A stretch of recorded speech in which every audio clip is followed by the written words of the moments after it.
If we use our minds to read, there may not be enough wits left for the baby. Mama must have read a great deal when she was pregnant with you then.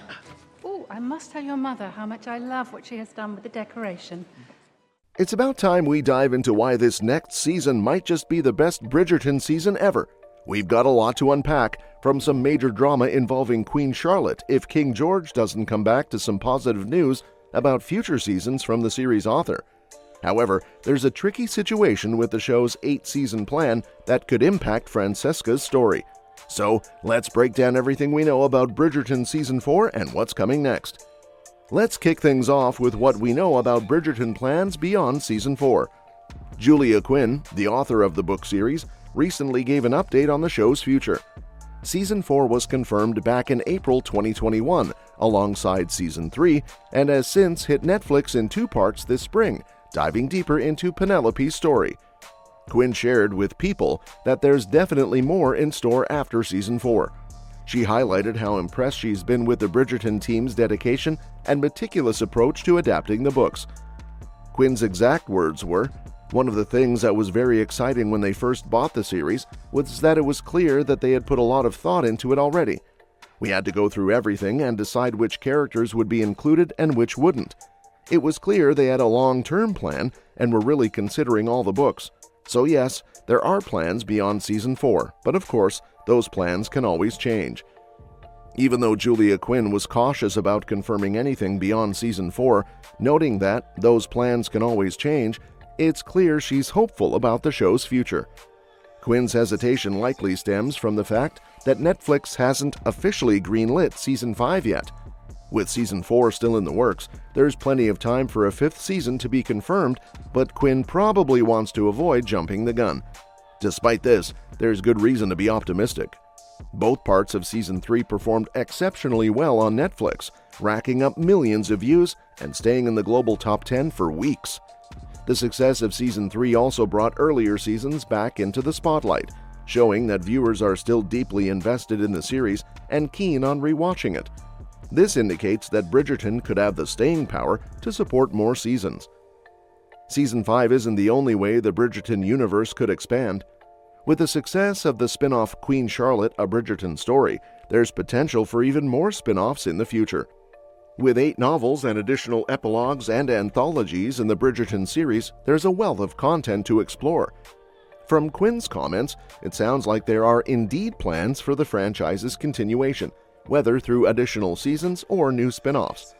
That said, adapting Julia Quinn's 8-part Bridgerton book series into 8 seasons, one for each Bridgerton sibling, brings a significant challenge for Francesca Bridgerton's romance arc.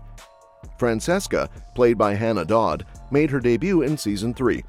Her romance and eventual marriage to John Sterling, Earl of Kilmartin, was a subplot in the season finale, overshadowed by Colin and Penelope's storyline. However, the show's plan to stick to an 8-season format means the creators will need to get creative with Francesca's love story. If the show continues its pattern of setting each season a year after the previous one, Francesca's book arc, which includes a significant time jump, will be tricky to adapt. In When He Was Wicked, Francesca's story spans about 4 years.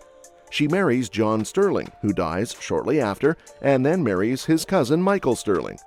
Francesca and Michael meet at John's wedding, where Michael is immediately smitten. The time between her marriages involves her grieving the loss of both her husband and a child she miscarried. Francesca and Michael develop a relationship that doesn't initially lead to marriage, though they eventually do marry and live happily ever after. A 4-year time jump is challenging for Bridgerton, especially given its format. The show's current structure follows a yearly progression, making any significant time jumps, like the one in Francesca's story, difficult to incorporate. Benedict's storyline from An Offer from a Gentleman also involves a 2-year time jump, which presents similar challenges. Benedict meets Sophie Beckett at a masquerade ball, but she vanishes at midnight. They don't reunite until 2 years later, when Sophie is working for Benedict's mother. Adapting this time jump into the show's 1-year per person format will be challenging. Additionally, the youngest Bridgerton siblings, Gregory and Hyacinth, are currently 14 and 12. Any significant time jump could impact their character development, as they're mostly sidelined in the current seasons. Aging them several years without substantial progress in their storylines could disrupt their roles and impact the series. Overall, the show's commitment to 1 year per season structure complicates the inclusion of extensive time jumps in Francesca's and Benedict's stories.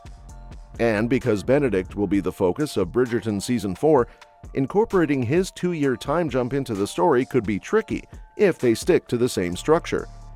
One way to handle this might be to streamline Sophie and Benedict's timeline, possibly cutting out the 2-year jump entirely. The downside here is that we'd lose the dramatic moment when Benedict doesn't recognize Sophie when they meet again after the masquerade ball. However, this change could allow more time for Benedict's search for Sophie, potentially leading to a reunion at Penwood House, as opposed to the book's complications with Sophie's stepmother and stepsisters. For Francesca, the show could handle her 4-year time jump by having John's death and her subsequent mourning featured in Season 4. Francesca's arc might center around her dealings with her husband's death and then taking charge of the Kilmartin estate. No matter which direction they choose, Bridgerton's current year-by-year approach will face significant challenges.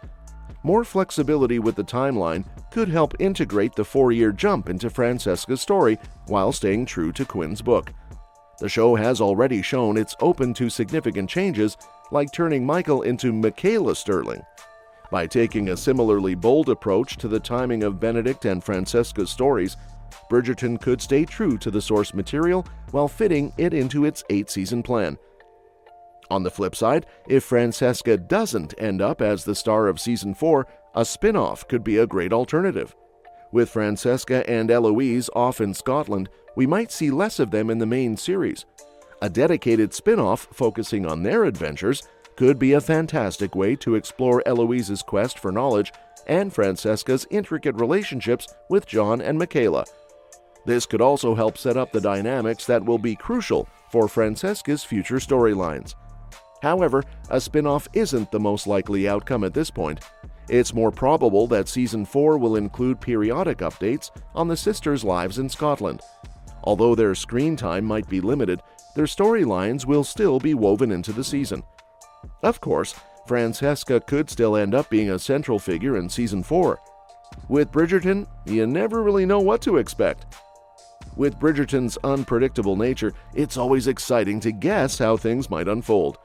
If Francesca does get a prominent role in Season 4, it could shift the season's focus and add new layers to the overall narrative. This could mean a deeper dive into her character and her relationships, which would definitely spice things up for fans.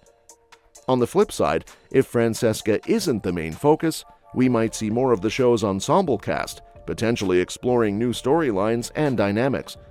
This approach could also provide fresh perspectives and keep the series engaging for longtime viewers.